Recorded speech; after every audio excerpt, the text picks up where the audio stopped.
Be careful who you have kids with, because this man has stolen so much money from me, barely paid any bills the whole time we were together, living together, had these kids.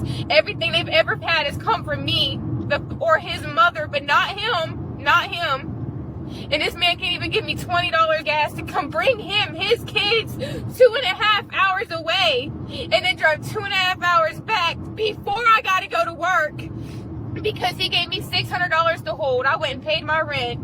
He made a big fuss about it. I told him I was going to pay him back. I gave him $200 back of the $600, and I haven't paid him back any of the rest. You know how much money this man has stolen from me? He just stole $300 in January, and there was more than that. He owed me about $500. Technically, the money that you gave me to hold was my money, and I'm still telling you I'm going to pay you back, and you won't even give me $20 to come see your kids. He's talking about some, tell the kids I love them, because this ain't going to work as co-parents.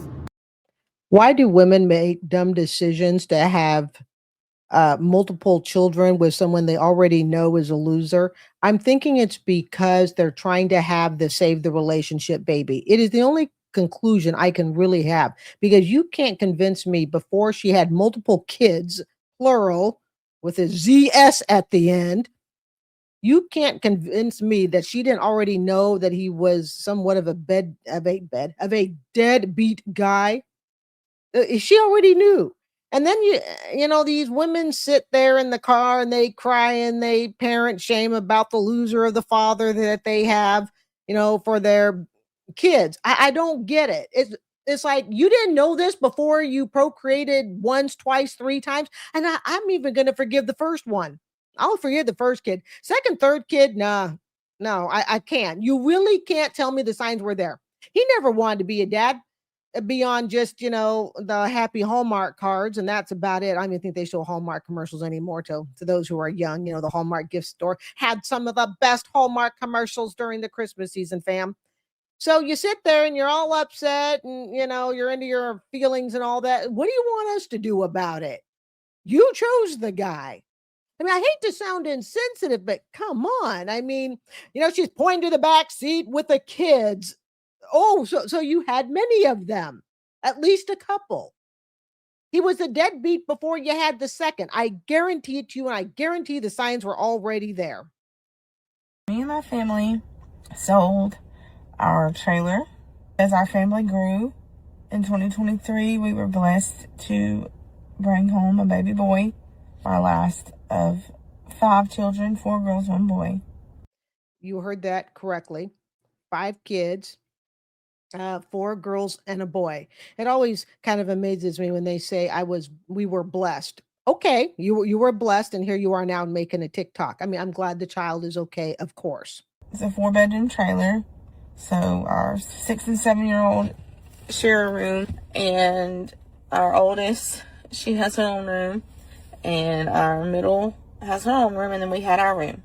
Our son is now 3, so he needed his own room. We had bought this first property back in 2022, I believe, and so we had it right at 4 years. We looked into having a room built on. It just wouldn't make sense.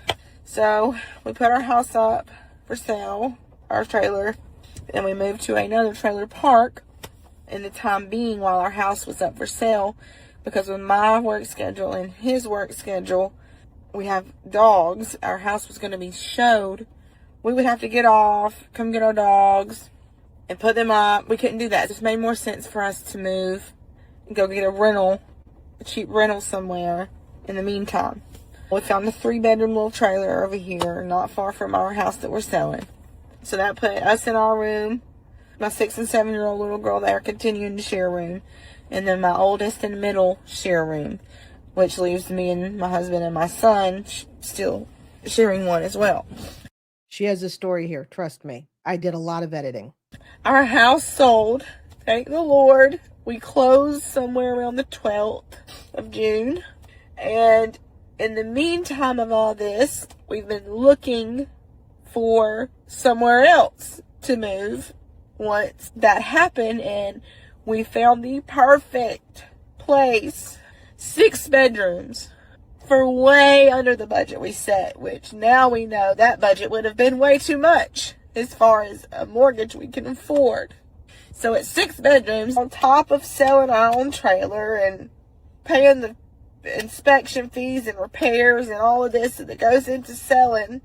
We put an offer on the 6-bedroom house, which we have to pay for appraisal and inspection on that too, on top of our mortgage that we already that we're still paying for the house that we will close on the 12th, which is $1,200, on top of 3 car payments, because my husband has a small paint business, and he has a work truck, and then he has his personal truck, and then I have my car payment, the rent here at the trailer we're renting from, 2 power bills, all the insurances, the kids stuff. It's just, y'all, it's really becoming a lot. And we're supposed to close on this beautiful house that we found on between the 23rd and the 26th of June.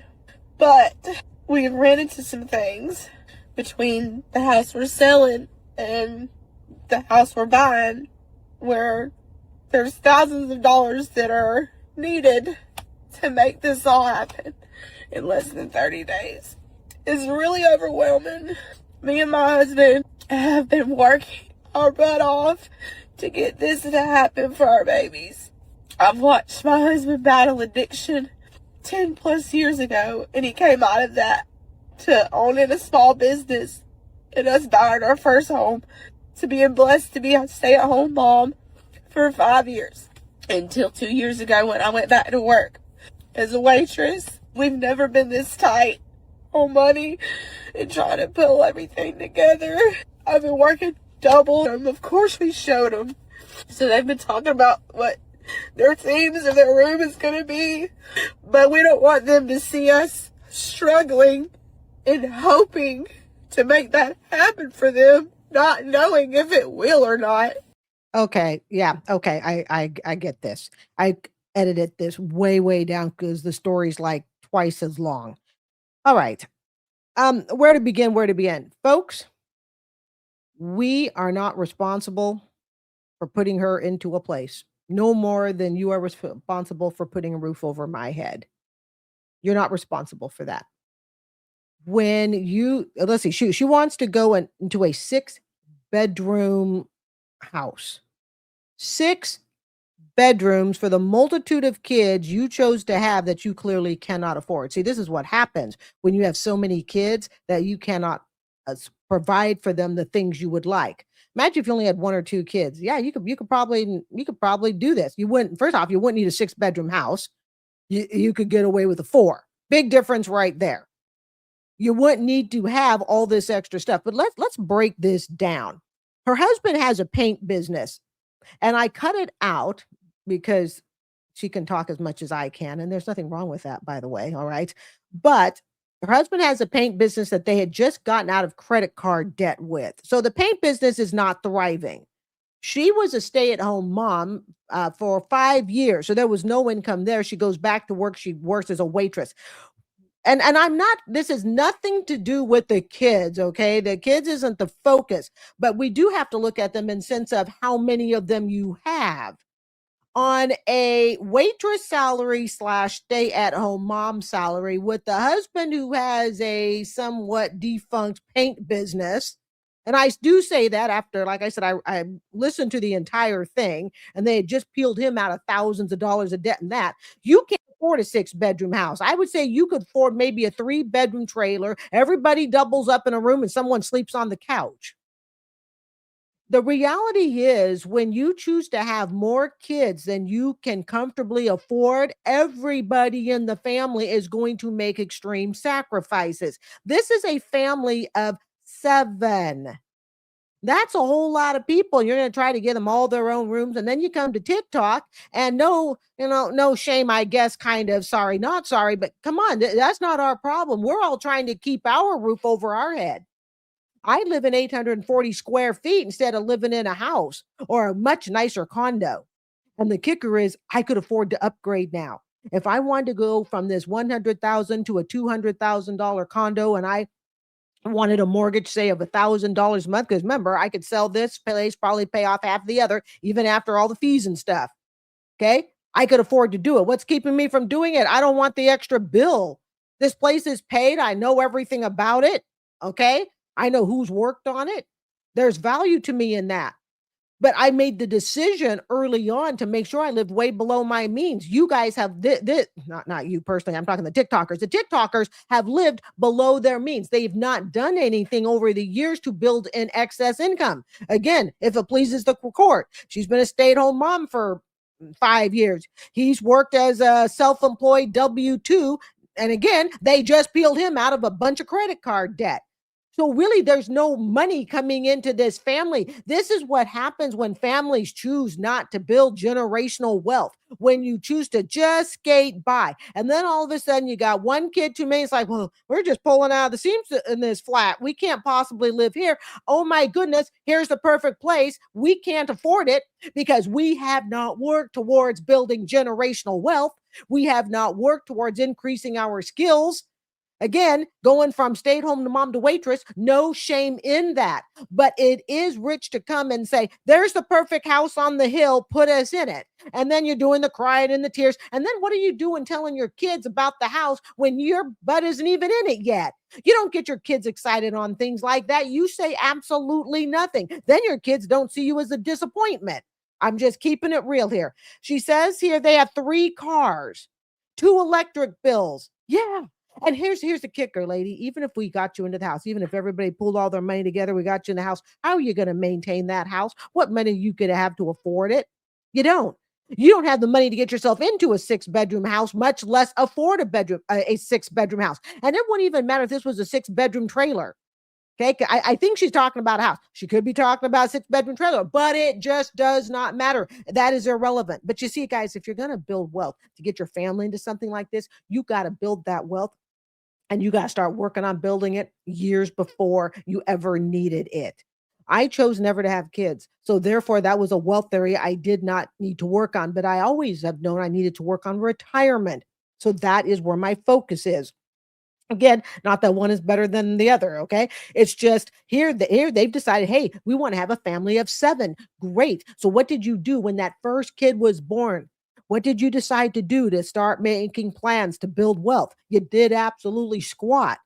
And now they are coming to TikTok, crying and bawling, going, I just, want this house so bad. This is my dream. Well, that is your dream. And it needed to be something that she and her husband worked on together, not come to us for. And this is for the end of January. So I don't know if they got into it or not. I'm going to bet they probably did not. But again, even if they did, they're going to be on TikTok crying because they're going to have an 8th, or no, they'll have a 6th child, which now make it a family of 8. Don't guaranteed. This isn't their last child. And then they're going to be crying about how they got into this house and how could they possibly maintain it because now they can't. Getting into a desired residence is one thing. Maintaining it is something totally else. Let's see here. She says, hold on. I thought there was something else. Oh, and they're coming from a 4-bedroom trailer.